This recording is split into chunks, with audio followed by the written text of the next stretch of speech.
Buenas noches, licenciado. Teresita, ¿cómo está? Muy buenas noches, bienvenida, un gusto saludarles, bienvenidos a todos.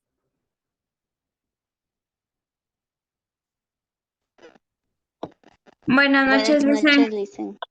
Edith, ¿cómo está? Stephanie, ¿cómo están? Bienvenidos a cada uno de ustedes, un gusto poderles saludar.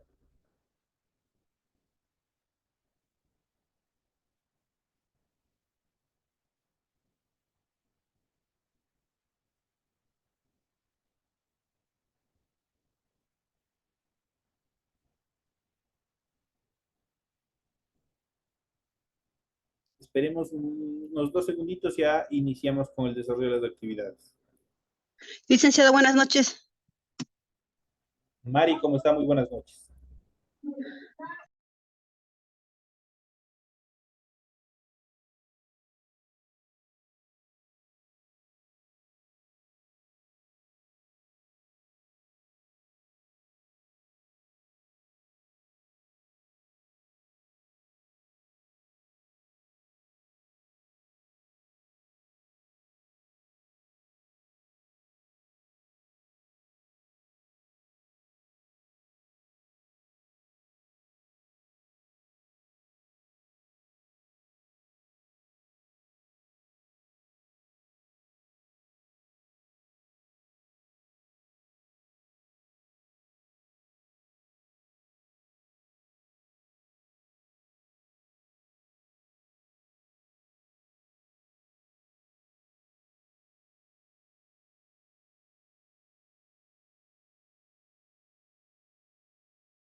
Ahora sí, mis queridos estudiantes, bienvenidos, muy buenas noches. Inicio saludando a cada uno de ustedes. Bienvenidos al desarrollo de las actividades en función de la clase de inglés. Bienvenidos a cada uno de ustedes.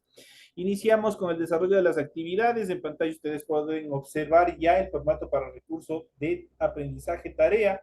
Estamos en la asignatura de inglés en la unidad número 3, gramática. Estamos ya en la semana número 3, que vamos a ver los adjetivos distributivos. Esos son los temas que nosotros, o el tema que nosotros vamos a tratar en la presente clase.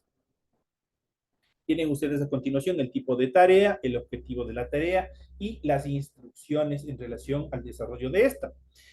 Recuerden que el trabajo es individual, deben leer el compendio de la unidad 3, tema número 3. Pueden ampliar su información sobre el mismo tema con otras bibliografías de ser necesario. En relación al contenido de la presente tarea, tienen las siguientes preguntas que desarrollar. Dice, desarrolla las siguientes actividades, contesta las siguientes preguntas. La primera pregunta dice, usamos los adjetivos distributivos en inglés para referirnos a.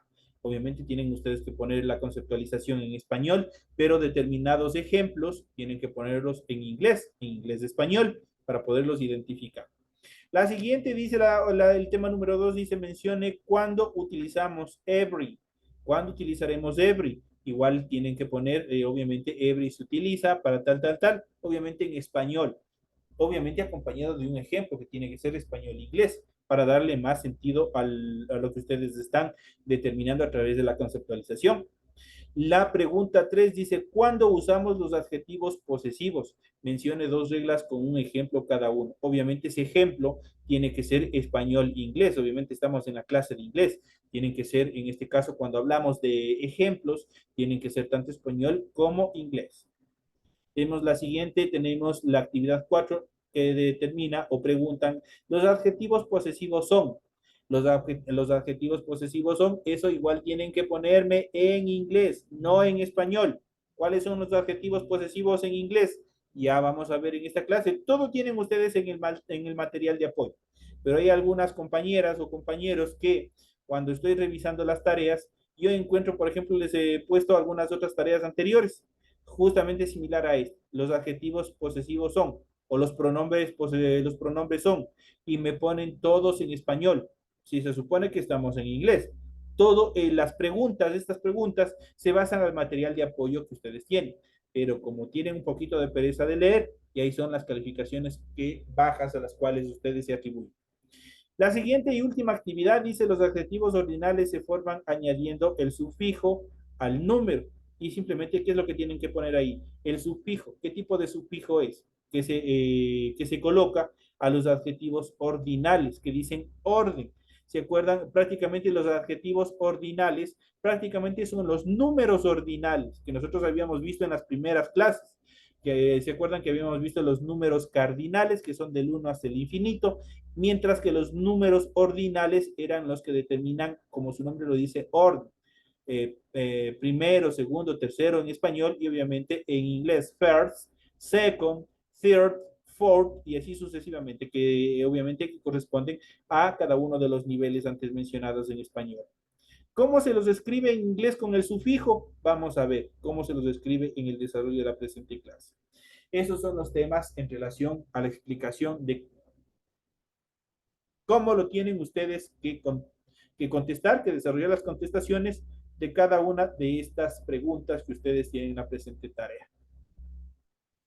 Recuerden que deben entregar el trabajo de forma escrita, clara y ordenada. Deben utilizar combinaciones de colores, líneas, símbolos de ser necesario. La rotulación de la hoja es obligatoria, teniendo en consideración y recordándoles a cada uno de ustedes que todos los trabajos son 100% a mano, nada es en otro dispositivo. Por tanto, tienen que hacerlo a mano. Para ello, la hojita en la cual ustedes van a desarrollar su actividad tienen que rotular completando los datos que se les solicita en el recuadro. Ustedes descarguense este documento que se encuentra en plataforma o abran y revisen, lean y ahí ustedes van a poder entender cómo tienen que hacer.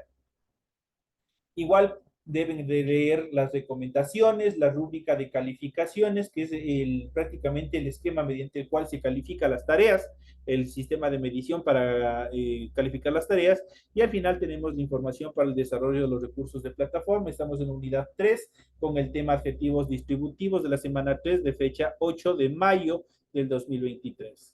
Esta tarea permite entregas desde el 8 de mayo, la fecha límite de entrega es el 31 de mayo y la fecha de publicación de la calificación será hasta el 5 de junio del 2023. Así es que, señoras y señores, esta es la explicación cómo tienen que desarrollar la presente y las siguientes tareas. Prácticamente esto similar a esta es las siguientes que vienen a continuación, teniendo en cuenta que estamos en la tercera unidad, y ya casi dando finalidad a la tercera unidad. Nos quedaría solo 2 unidades más para que ustedes asciendan al siguiente nivel, al siguiente curso. Así es que sigan con ahínco, sigan desarrollando bien, cumplan los deberes, no son extensos los deberes, de hecho los deberes son puntuales, son bastante básicos los deberes que tienen que hacer, basados 100% en el material de apoyo que tienen ustedes en su aula virtual. Así es que nada, tienen ninguna excusa para no presentar tareas. Tienen clases grabadas, tienen todo el material pertinente en el cual ustedes como estudiantes pueden apoyarse para el desarrollo de todas las actividades. Así es que a continuación vamos a iniciar con el desarrollo de las actividades. Vamos a iniciar con el contenido del material de apoyo y ustedes en pantalla ya pueden ustedes observar el contenido de la materia que ustedes tienen en su aula virtual. Estamos Unit 3, estamos en unidad número 3, Topic 3, en este caso que es el tema 3, que son o que corresponde a los adjetivos distributivos. Como su nombre lo indica, cuando hablamos de adjetivos distributivos, estos nos permiten distribuir las acciones, determinar la posición en cuántos, en qué cantidad y una serie de cosas en relación también a la posición. Es lo que hace. Prácticamente lo mismo que en español, es la misma acción que hacen en inglés. Usamos los adjetivos distributivos en inglés para referirnos a un nombre singular que normalmente incluye un grupo colectivo o más de una persona. Por ejemplo, yo puedo decir la estudiante de noveno. ¿Qué estoy diciendo? Singularizado el nombre, la estudiante. ¿Pero a qué grupo pertenece? A un grupo colectivo que es el grupo de noveno, ¿no es cierto? Ahí, de esa manera, funciona las estructuras en cuanto a los adjetivos distributivos. Vamos a iniciar con el primer adjetivo distributivo, que en este caso es each. Tenemos aquí each como tal. Este es un adjetivo distributivo que se traduce al español como cada. Esa es la traducción al español. Each se traduce como cada al español. Siempre hace referencia este adjetivo a un número determinado de personas o cosas. Si hacemos referencia a his thing o his person, por ejemplo, el primero dice his thing, cada cosa, his person, cada persona. Entonces, his se traduce como cada. Cada persona tiene su teléfono, por ejemplo. Entonces podríamos poner each person take a telephone, por ejemplo. Entonces ahí estamos diciendo cada persona tiene teléfono. Entonces ahí estamos determinando, distribuyendo como en relación a los objetos. Esto se lo utiliza en un grupo. Estamos haciendo referencia a cada miembro del grupo y considerándolos también individualmente, tanto cada cosa o cada persona. Cada persona en su aula, cada cosa en su lugar, por ejemplo. De esa manera funcionaría para poderlos distribuir. Por ejemplo, for example, tenemos los siguientes ejemplos. His child had a toy. Cada niño tiene un juguete. Each child had a toy. Ahí estamos indicando. Cada niño, estamos singularizando, estamos determinando, estamos diciendo cada niño tiene un juguete. Eso quiere decir que hay una correlación entre el objeto y la persona, entre el niño y el juguete. Ahí estamos determinando, por eso son adjetivos distributivos, porque estamos distribuyendo en relación a cosas que pueden existir. Por ejemplo, tenemos la siguiente actividad. His man has his life. Cada hombre tiene su vida. His man has his life. Cada hombre tiene su vida. Entonces, hay una relación de vida con cada hombre, con cada persona. Entonces, ahí estamos distribuyendo. Utilizamos también el siguiente adjetivo distributivo que es every. Every, por ejemplo, cuando decimos every day. Every day significa cada día. De hecho, solo every se traduce al español como cada. Este every se utiliza para referirnos a todos los miembros de un grupo o todas las partes de algo. Adquiere, por tanto, en la traducción al español el sentido de todos. Solo every puede ir con nombres singulares y no con nombres en plural. Eso quiere decir que every solo se va a utilizar con sustantivos que se encuentren en singular, no en plural. Solo singulares, no plurales. Por ejemplo, los siguientes ejemplos. Vamos a ver cuáles son. Tenemos every village has a church. Every village, todos los pueblos, tienen a una church, iglesia. Every village has a church. Todos los pueblos tienen una iglesia. ¿Qué es lo que dice? En este caso está indicando que la mayoría de los pueblos o todos los pueblos, por lo general, esto es una regla general, siempre va a tener una iglesia. O podemos decir la siguiente oración: Every man know it. Todos los hombres lo saben. Every man know it. Todos los hombres lo saben. La siguiente dice: I go to the cinema every week. I voy to the cinema, al cine, every, todas, week, las semanas. Entonces ahí estamos determinando. Voy al cine todas las semanas. I go to the cinema every week. Ahí tenemos la utilización de every como prácticamente donde se traduce al español como cada. Vamos al siguiente adjetivo distributivo, en este caso que es either. Either aplica una lección entre dos personas o cosas y puede tener varios significados. Either ya no tiene solamente un significado. Eso depende de la posición que éste lleve dentro de la oración. Por ejemplo, antes de una preposición, tenemos aquí, en la primera oración, tenemos either como tal, y va a estar antes de una preposición. En este caso, of es una preposición. Entonces, en la siguiente oración, ya en este caso tenemos después de la preposición. Primero tenemos la preposición y luego tenemos el adjetivo distributivo. Entonces, de acuerdo a esa posición, también cambia el sentido. Y nosotros vemos la primera oración, dice, either of the chair will do. Cualquiera de las sillas servirá. Estamos refiriéndonos a dos objetos, ¿no es cierto? Entonces dice, either of the chairs will do. Cualquiera de las sillas servirá. Entonces, aquí, en este caso, either se traduce como cualquiera. En cambio, en la siguiente dice, there were cars parked on either side of the street. Había coches aparcados en ambos lados de la calle, se determina. En este caso, either nos indica ambos. Se traduce ya como ambos. Entonces ya cambia el sentido en relación a la posición. Siempre hay que tener precaución. Cuando está antes de una preposición, significa cualquier. Cuando está después de una preposición, obviamente va a tener un sentido, un significado, la traducción, de acuerdo a la situación y a la oración que nosotros estemos estructurando con el adjetivo de distribución either. Vamos a la siguiente oración. Dice, I can't find either pencil. No encuentro ninguno de los dos lápices. Dice. Entonces aquí nosotros tenemos igual la utilización de either antes de un sustantivo, en este caso. Está either primero como adjetivo distributivo y posteriormente está pencil. Pencil es obviamente un sustantivo.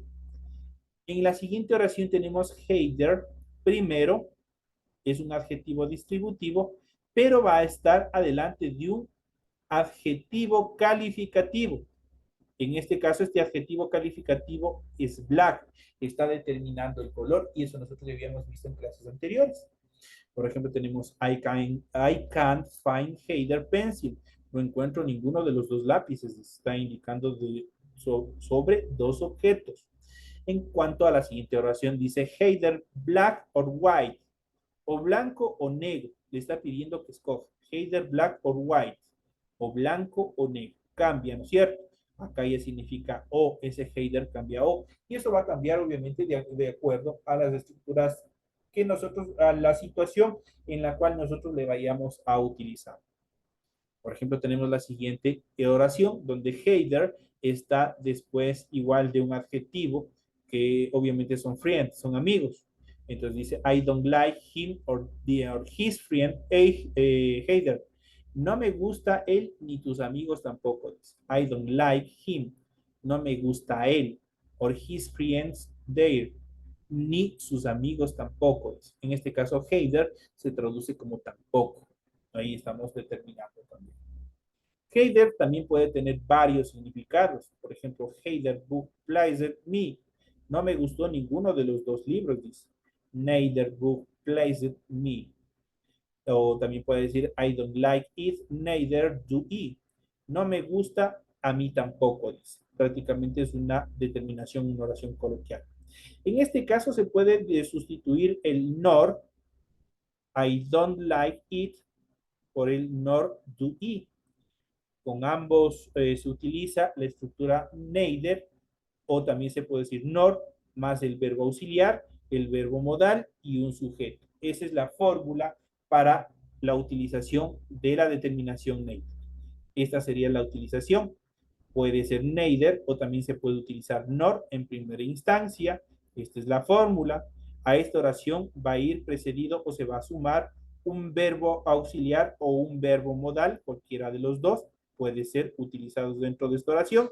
Y finalmente tiene que contener un sujeto el cual le va a dar sentido de qué o de quién se habla en la oración. Ahí tenemos la estructuración con el adjetivo distributivo, puede ser neither o nor, con un verbo auxiliar, un verbo modal y también con un sujeto. Vamos a ver los adjetivos, esto en relación a los verbos distributivos. A continuación vamos a ver los verbos interrogativos. ¿Cuáles son los verbos interrogativos?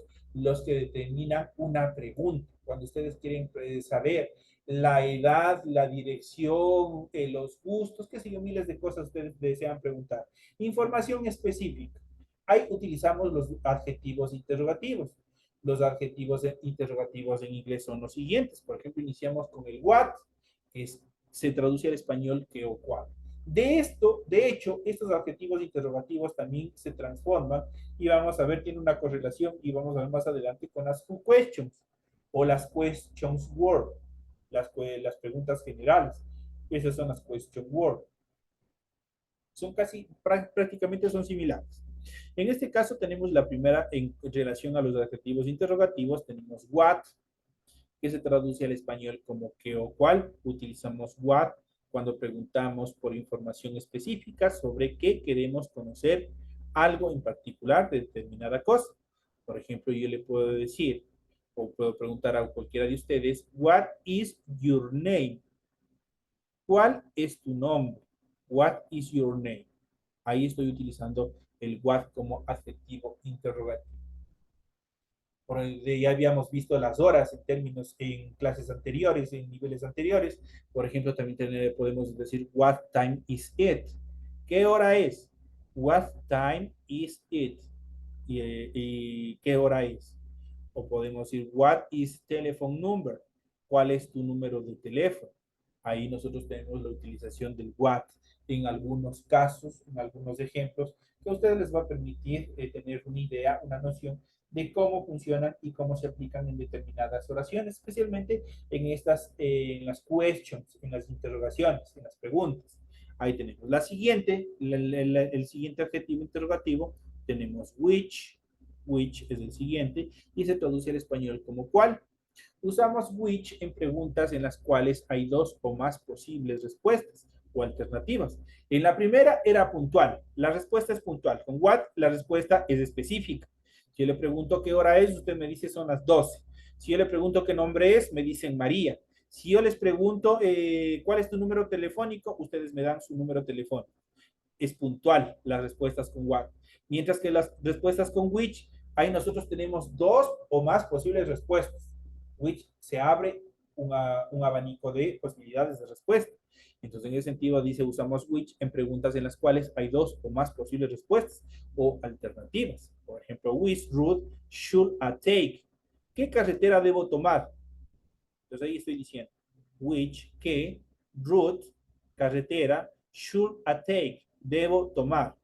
Entonces, ahí se supone que hay dos o más carreteras, qué sé yo, para decir, voy a llegar a Guayaquil. ¿Qué carretera debo tomar? Entonces debe haber varias carreteras, varias opciones por las cuales debo ir, ¿no es cierto? Entonces, ahí esta pregunta tiende a tener varias respuestas. La siguiente dice, do you know which one is yours? ¿Sabes cuál es el tuyo? Por ejemplo, tengo aquí varios esferos, por ejemplo, pencils. Y yo les digo lápices, pencils, y le digo, do you know which one is yours? ¿Sabes cuál es el tuyo? De un grupo de cosas. Entonces ahí ustedes dicen, ahí la respuesta puede decir, estos dos, de ley tiene que haber dos, no puede haber uno, tiene que haber dos objetos los cuales pueden pertenecer. Entonces ahí siempre tiene que haber varias respuestas o alternativas para escoger. Eso en relación a la utilización de which. En esto, which hace referencia a uno o más elementos de un grupo limitado, mientras que what se utiliza cuando el grupo es más amplio. Para preguntar por la naturaleza de una persona o cosas se utiliza usualmente what enough o what sort of. Eso determina en cuanto a la posición o la naturaleza de una persona. Por ejemplo, aquí tenemos los siguientes ejemplos. Por ejemplo, donde decimos, what kind of books do you prefer? What kind books do you prefer? ¿Qué clase de libros prefieres?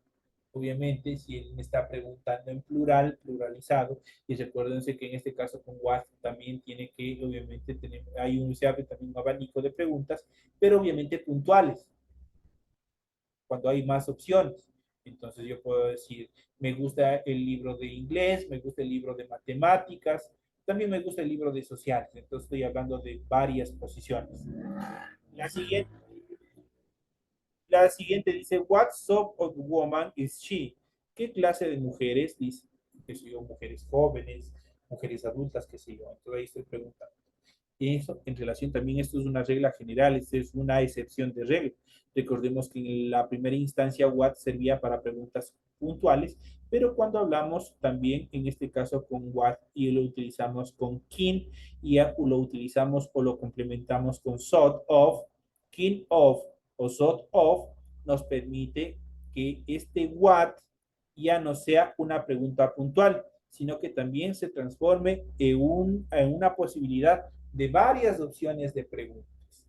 Entonces, siempre este what, pero siempre que ustedes le pongan con el king of, ahí ustedes van a poder ampliar ese rango de respuestas, que sé yo, ya no solamente sobre un objeto, sino sobre varios objetos. Como ustedes en la primera dice, ¿qué clase de libros prefieren? What kind of books do you prefer? ¿Qué clase de libros prefieres? Entonces ya no puede decir uno, estamos hablando en plural. Ese king of lo pluralizó. Entonces, igual el sustantivo del cual estamos hablando en la oración, que es books, obviamente ya no dice book, solo libros, sino dice books, está pluralizado. Entonces ahí hablamos de más de una opción. Igual este what sort of woman, woman como sustantivo no está pluralizado, porque este es en este caso para la pluralización existe un accidente en cuanto a la pluralización y cambia totalmente su estructura. Entonces, para plural, woman para el singular significa mujer, pero woman significa mujeres. En este caso, no es necesario pluralizar el sustantivo. ¿Por qué? Porque el sort of ya lo pluralizó. What sort of woman is she? ¿Qué clase de mujeres dice? Entonces, ahí ya estamos pluralizando su estructura con el sort of. Vamos al siguiente adjetivo interrogativo para hacer preguntas. En este caso tenemos was, que se traduce al español como de quién. ¿De quién es este lápiz? ¿De quién es este esfero? ¿De quién es esta casa? Y así sucesivamente. Was es una pregunta. Se utiliza generalmente en preguntas sobre personas o cosas que guardan alguna posible asociación entre sí. Por ejemplo, digo, ¿de quién es esta casa? ¿De quién es este curso? De los de noveno, ¿no es cierto? ¿De quién es aula virtual? De los de noveno. Entonces hay una relación directa entre un grupo, la posesión de una cosa. Estamos preguntando, se utiliza generalmente para preguntas sobre personas o cosas que guardan relación, alguna posible asociación. En este caso, ustedes se asocian con el aula virtual de noveno, y así sucede con muchas cosas. Por ejemplo, tenemos, tenemos what house is that? ¿De quién es esa casa? Yo estoy preguntando, por ejemplo, yo estoy caminando con un amigo, una amiga, y le digo, what house is that? ¿De quién es esa casa? Dice, it's mine, es mía. Entonces, ya estoy utilizando en este caso una respuesta. Tenemos el siguiente adjetivo interrogativo, por ejemplo, how much. How much es otro de los adjetivos interrogativos y se traduce al español como cuánto. ¿Cuánto significa how much? How many, cuántos. Este ya tiene singular y plural. How many, cuánto, singular. How many, muchos. Entonces, how much, cuántos. How many, cuántos. How much se utiliza con sustantivos no contables. Ojo con eso. How much se utiliza con sustantivos no contables. Eso quiere decir que no se pueden contar. Eso quiere decir con sustantivos abstractos, tanto como el enojo, el amor, lo que nosotros no podemos ver, lo que no se puede contar dentro de inglés. Eso ya habíamos visto en clases anteriores. Y how many se utiliza con sustantivos contables, con lo que se puede contar, como church, pencil, book, copybook, telephone, qué sé yo, building, cities, miles de cosas, todo lo que nosotros podemos contar. Ahí nosotros utilizamos el how many. Por ejemplo, vamos a ver las siguientes oraciones. La primera dice, how much wine shall a boy? How many wine? ¿Cuánto vino compro? Dice, how much wine shall a boy? Entonces, en este caso, el vino. ¿Podemos contar? No podemos contar la cantidad de vino. Porque le está preguntando, dice, how much wine shall a boy? ¿Cuánto vino compro? Es una expresión coloquial, pero obviamente que si yo ese vino tiene que estar contenido en garrafas, tiene que estar contenido en botellas, qué sé yo. Pero yo estoy preguntándole cuánto vino compro. No sé, el vino no se puede contar. Es un sustantivo incontable. Pero si yo digo, how many bottles of wine shall a boy? Cambia la cosa, porque digo, how many bottles? ¿Cuántas botellas de vino? Perdón, how many bottles? ¿Cuántas botellas of wine shall a boy? De vino compro. Entonces ahí estoy ya determinando, eso sí ya puedo contar, porque estoy diciendo cuántas botellas. Entonces las botellas ya sí puedo contar, cómprame 20, cómprame 5, cómprame 3, qué sé yo. Entonces ahí sí puedo contar. Entonces ahí sí utilizo how many, porque estoy ya determinando y yo puedo contar. En este caso, wine, el vino, no puedo contar cuánto vino habrá en el mundo, no lo podemos contar. Pero si hablamos de Budel como tal, este otro sustantivo, en este caso botellas, ahí sí ya podemos contar.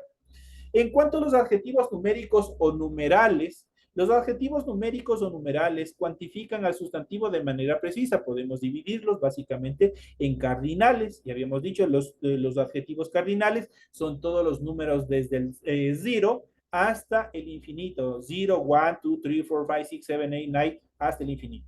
Mientras que los ordinales son los que determinan orden. First, second, third, fourth, fifth, que significa first, primero, second, segundo, third, tercero, fourth, cuarto, fifth, quinto, y así sucesivamente. Los fraccionarios, a half, a third, los múltiplos, que son prácticamente los multiplicativos, double, triple, quadruple, y así sucesivamente dentro del inglés. Esos son los adjetivos numéricos o numerales. Prácticamente son las capacidades, son las mediciones que tenemos entre diferentes determinaciones numéricas. Los adjetivos cardinales en inglés, podemos expresar el número cero en varias formas. Por ejemplo, not o not. Usamos de forma genérica en matemáticas, note o not. O también puede ser zero, como les dije. También utilizado en matemáticas, se usa normalmente para indicar la temperatura también el zero. Por ejemplo, 5 degrees below zero. Entonces dice 5 grados bajo cero. 5 degrees below zero. 5 grados bajo cero. O pronunciado como who. Se usa genéricamente para indicar los números de teléfono, tarjetas de crédito, pasaportes y otros números que están contenidos en determinadas tarjetas. O podemos decir nil, usado generalmente para indicar resultados de algunos encuentros deportivos, como por ejemplo de fútbol, de básquet, que son de todos los que se utilizan en numeraciones. En tenis se dice love Purser, por ejemplo, Spain beat France 2-0. Dice, España ganó a Francia 2-0. Especialmente este anil se utiliza 100% en actividades o resultados deportivos. En cuanto a los adjetivos ordinales o que indican orden, se forman añadiendo el sufijo th. Pregunta de su tarea. Aquí está, ni siquiera para que vayan a consultar. Se forma añadiendo el sufijo th los adjetivos ordinales al número normal.